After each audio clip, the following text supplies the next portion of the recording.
Hey everybody, it's your boy Surge Dragon, and welcome back to another edition of the Heavens Monsters Podcast. Today we got Tay Money. If you smell what the lion is cooking.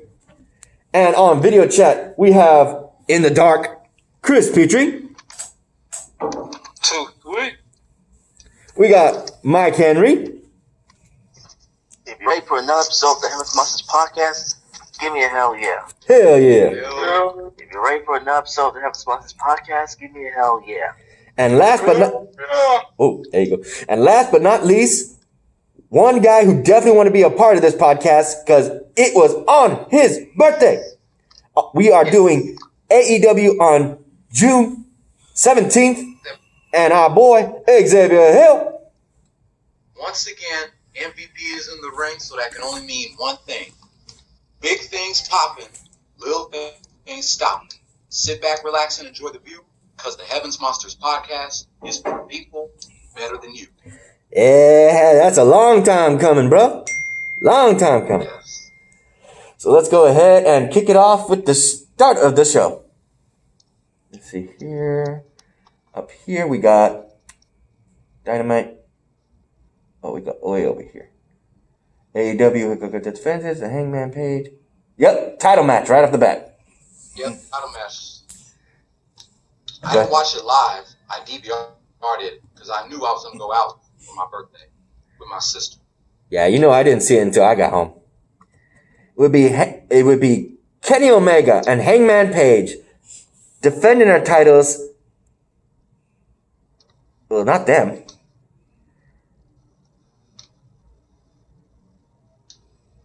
Yeah, they went and defended their titles against Dustin Rhodes, The Natural, and QT Marshall. Ain't that interesting?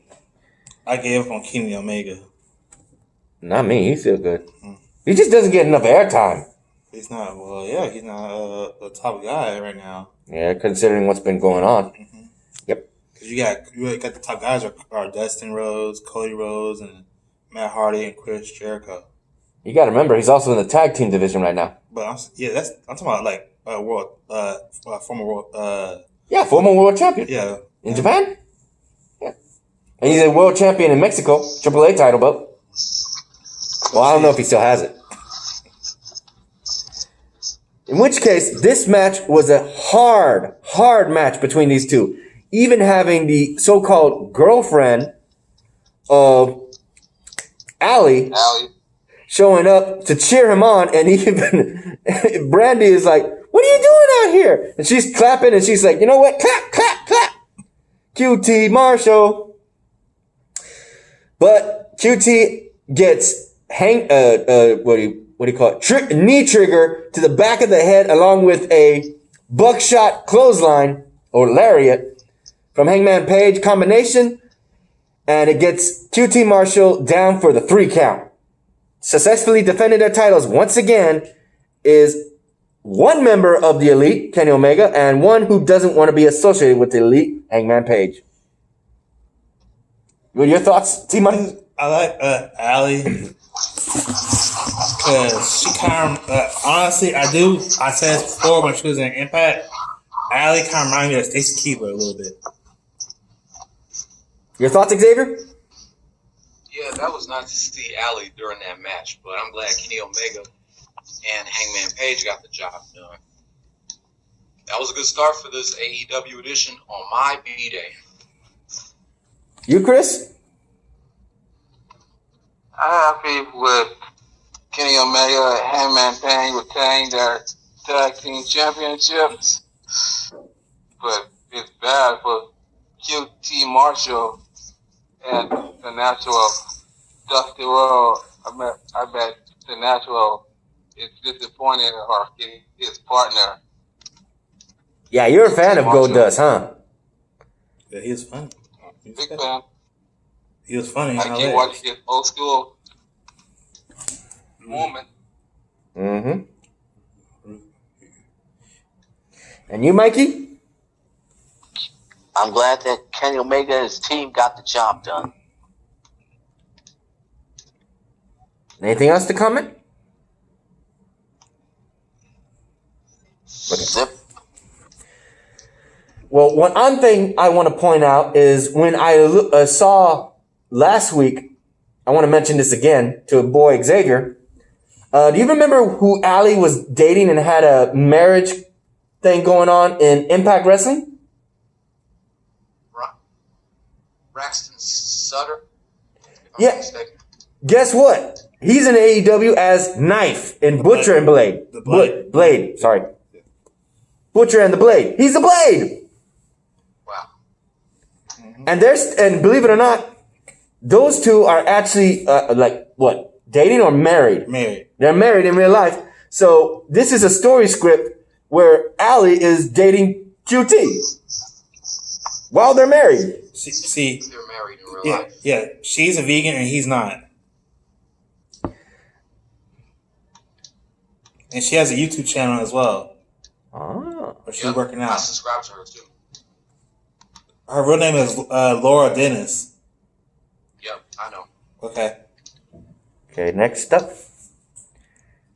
Oh, what the hell? Oh, these are some lineups. Yeah, I was trying to find this. No, I'm good. There we go. That's a tag team match. Oh, here we go. Next match. Oh, damn. We have some new superstars. What are their names? This is Abaddon Abaddon, this demon chick, versus and Anna Jay. Anna Jay, who's a new superstar welcoming into AEW, has to fight this demon redhead looking zombie chick and gets laid out. And ultimately, this Abaddon, the Abaddon chick is definitely looking to be a fierce competitor moving forward into the AEW women's title picture. I don't know how far it will take her to get there, but She's got we'll have to wait and see. She's got a long way to go. Let's put it like She that. got a long way to go. Uh-huh. So your thoughts on that, Xavier? Yeah, like I said, I hope she gets that AEW Women's Championship opportunity, but she has a long way to go. Your thoughts, Mikey? Got the job done all right. You, Chris? We don't see you, Mikey. But you can still hear me. Yeah, I can still That's hear true. you, even though I can't see you. Or I can say that lady is scary. Understatement. That's an understatement. Next, we have some BS with MJS. F. Hello, I got the S. He ends up going up against Billy Gunn for starting the fight last week, making rough shot calls on him and his sons, saying that he's begging AEW management to give his sons a job. So this would be leading to a one-on-one match. I thought it was going to be fighting Wardlow. Guess not. Did y'all also know that Triple H and Shawn Michaels and Rodo wasn't happy about Billy Gunn leaving the WWE for AEW? Yep. Wow, I didn't know that. Yeah.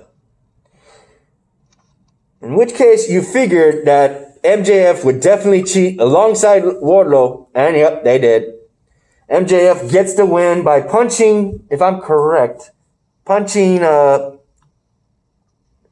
with a ring. Yep, there you go. I was waiting for somebody else to say it because I was like, we're looking for it too. And sure enough, that Dynamite Diamond, I think it's called. What? The diamond ring that MJF won in the tournament. Yeah. It had a specific name. It's been a while since anybody mentioned it. It says that diamond ring. I was like, what kind of diamond? That's one Billy Gunn. Diamond Dallas Page rewarded him. Diamond Dallas. Diamond Dallas Page. Uh-huh. The former WCW champion.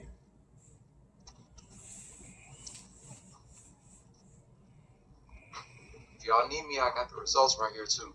Nice. Okay. Come on. Jungle Boy was able to see MJF illegally use the ring from his ringside seat. Albert Edwards was not. I guess that's the referee. Aubrey. Thank you.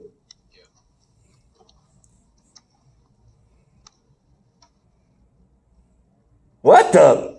Who put up? Big Swole called back to the Undertaker, I had no clue what the fuck. abducting Stephanie. He's talking to add to it. That's why I don't know why. What the hell? Big Swole. I had no clue. We did see Big Swole abduct Dr. Brett Techmacher. I guess that person making fun of Britt Baker. Yeah. Yeah. Dr. Brickbreaker. Thank you. I was about to say Techmacher. Like, wait, who was I saying?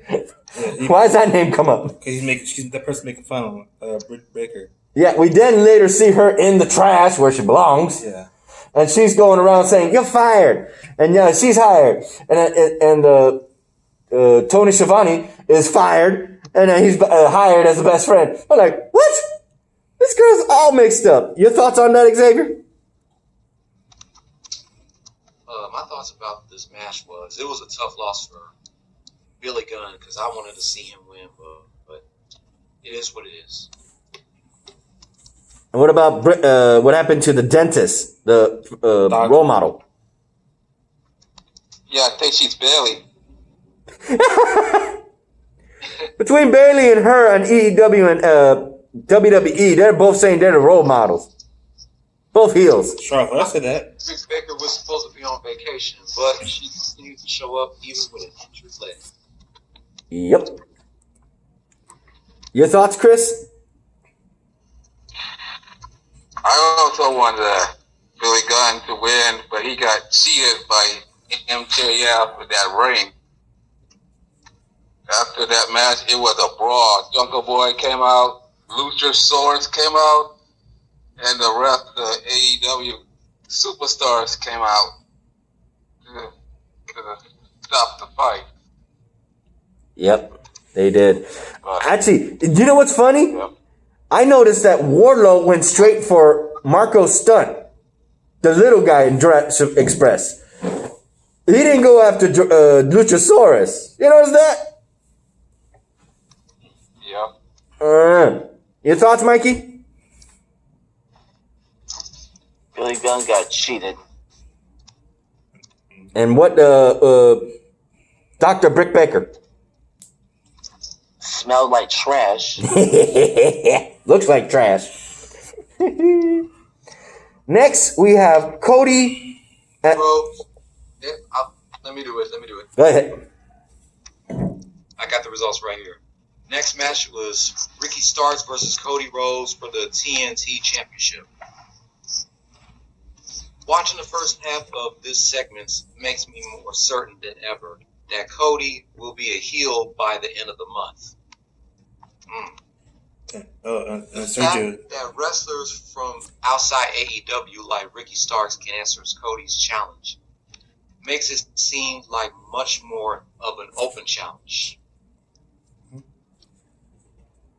And Cody accepts the challenge, and he definitely retained his TNT championship.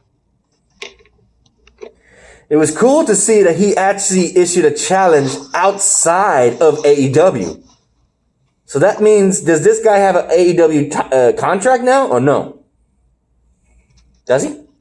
But Not really. It says it on here. I don't know. Ricky Starks. They don't say that he has a.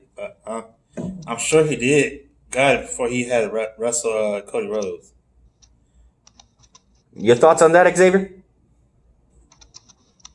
That was a great match too, seeing Cody retain his TNT championship. But I want to know, did Ricky Starks get an AEW contract?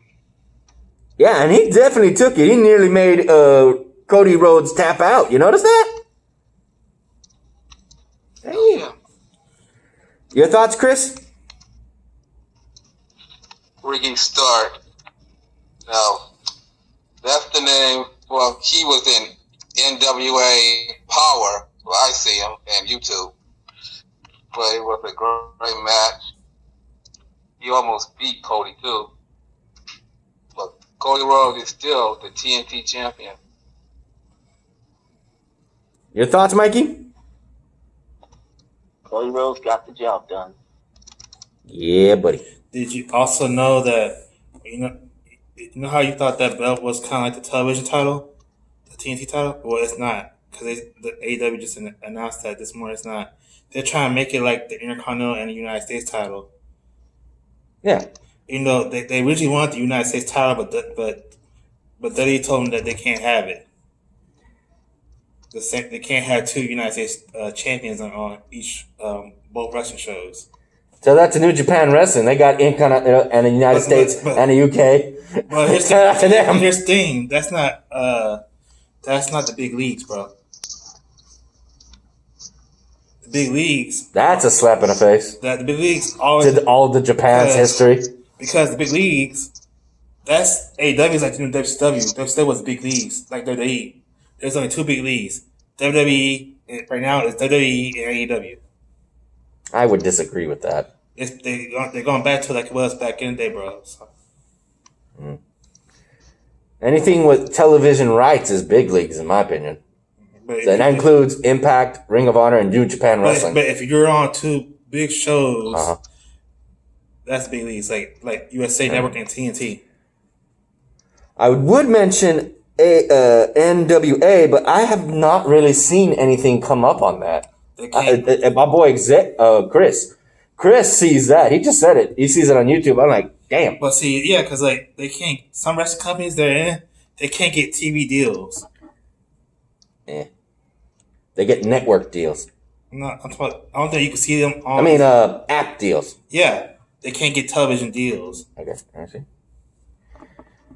Okay, next we got the Young Bucks versus Jimmy Havoc and Kip Sabian. These two would have somewhat of a grudge match going on, especially with the likes of Butcher and the Blade outside trying to pick a fight with these guys. Especially with what they're called? What? FTR. Yeah. Formerly known as the Revival. These guys would go around outside the arena until finally the Young Bucks finally got the drop on Jimmy Havoc and Kip Sabian and got the win. But then the fight would still continue with the FTR and Butcher and the Blade. Like, damn. That's crazy. Let me see if there's anything else before I go to the next one and get their comments here. Okay. Your thoughts on that, Xavier?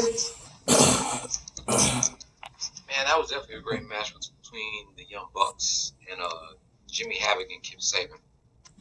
I'd love to see more tag team matches like this in AEW. Oh, yeah. Your thoughts, Mikey? Great match for the Young Bucks. Did y'all know what President Tony Khan said about AEW? What? They're gonna stay to 2023. On TNT? Yeah. Nice. But that's gonna be in. It's gonna be in. They're gonna have no more. They have no more competition, bro. Your thoughts, Chris? The same. Good match. Nice. Okay, looking up here. Look.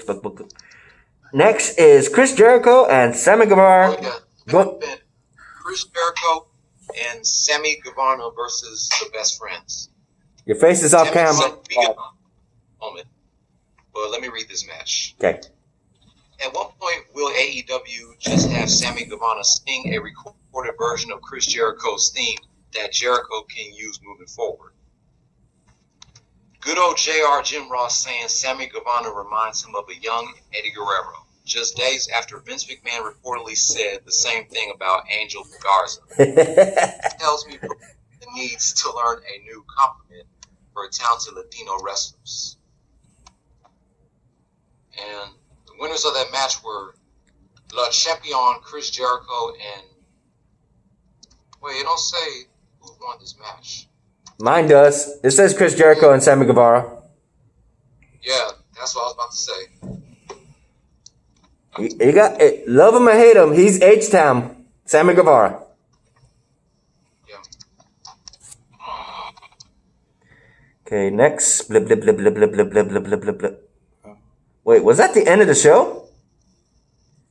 Yeah, that was the main event. Damn, I thought we would have something from John Moxley after being thrown. Yeah, I think we did. John Moxley got had some words to spit towards Taz and Brian Cage, and vice versa. But they're not gonna put that on the results. Yeah, I know, that sucks. I remember that much. As far as words were concerned, that Brian Cage as well as Taz said that they were going to do whatever it takes come Fighters Fest, that they're going to just straight out kill John Moxley if need be. John Moxley said that he was going to fight them tooth and nail. Do whatever it takes to beat the machine.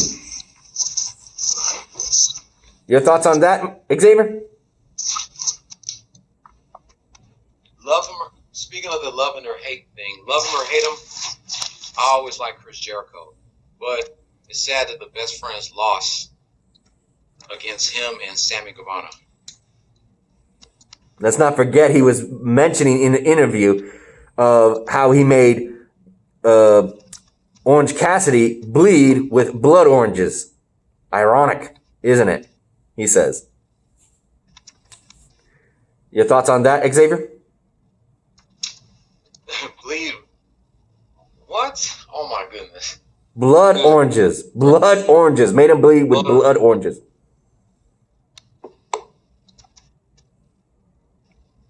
My thoughts on that is I never heard anybody bleed with blood oranges before. That's my thought. Hit him hard enough, you break the skin. It's funny as hell, though. Xavier, how do you feel about Paul Heyman being no longer being the lead writer of Monday Night Raw?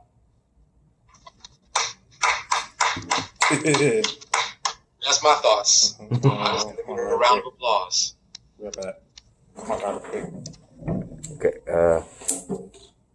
Hold up, Mikey. We got. He's got a caller's ride. Give it a sec. And we're back. And go ahead. Say what you was about to say. Bruce Pritchard is the lead writer for both Monday Night Raw and SmackDown. And the USA Network, the USA Network is mad at Vince McMahon for firing Paul Heyman. Wow. He still represents Brock Lesnar, though. Yeah, that's what Paul Heyman said. He'll still continue to manage Brock Lesnar, even though the USA Network is mad at Vince McMahon for firing him as a lead writer of Monday Night Raw. Back onto the subject of the main event. Mike Henry, how do you feel about Best Friends losing to the Sexy Gods, as they call themselves? Sexy gods, what the hell? Yeah. It's called Sex God. Sex Gods. Thank you. Where the hell did you get that name? Sexy. I thought it was sexy. Sorry. Sex Gods. Blech. Best friends, you ask? What a shame. A shame that they had to lose, huh? Oh, y'all, Stacey Keebler is pregnant. She has a third baby. Who's pregnant? Stacey Keebler, she has a third baby. Yeah, I know. I heard about that. Okay. Corey Wilson got married. You heard about that, Andre? Andre's not on here? Oh, no, Andre. I mean, Xavier. Corey Wilson got married. Yeah, I heard. She posted on her Instagram that she got married. Okay. All right. Leaving the podcast. T-Money. Later, bro. See you tomorrow. Okay, so, yeah, keep you on camera. So is there anything else you wanted to comment, Mikey? On Jericho and Sammy Guevara winning? Oh my god. The Inner Circle strikes again. Oh, yeah. Wait, speaking in a circle, I got something to show y'all. Hold up. Ooh.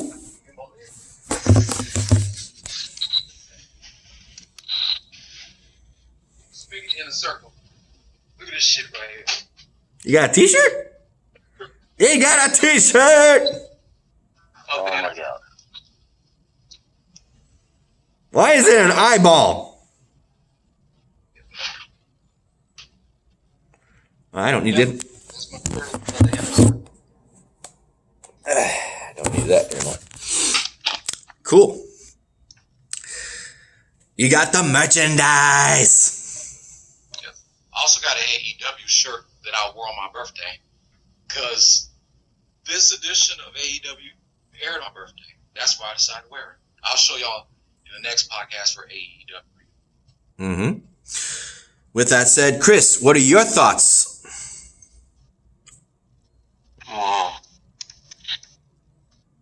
The sixth guy got the victory over best friends. Did not say nothing about the number one contendership for the tag team championship. You think they would?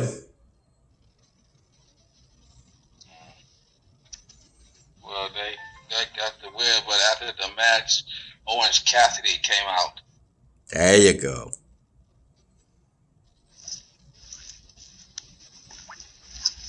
And what did he do? He get payback on Chris Jericho. Gave him a DDT. Yeah. Sloth DDT. He moved quick for a sloth that day. Yeah. All right. You got ready to end this video then? Yeah, let's do this. All right. Xavier. Shout outs. Before we end this video, give a shout out to all the members of the Heaven's Monsters podcast. Starting with myself, recent birthday boy, Xavier Hill, Mike Henry, and Andre Mitchell. A link to our 3 YouTube channels will be in the description down below. And remaining shout out to Chris Petrie over here, Team Money who just left, Renee, Vero, and Delvin. Once again, those 3 account channels will be in the descriptions down below, as always. With that said, let me see if I can bring this box over here closer. Whee! You like this video, give it a thumbs up. You didn't, give it a thumbs down. Hit the subscribe button, like the content, and hit that notification bell for the next Heaven's Monsters podcast. I'm Sir Dragon. This is Team Money. That was Team Money. This is Chris Petrie, Mike Henry, and Xavier Hill. He turned 29, folks. And we'll see you all in the next video. Peace. Peace out, everybody.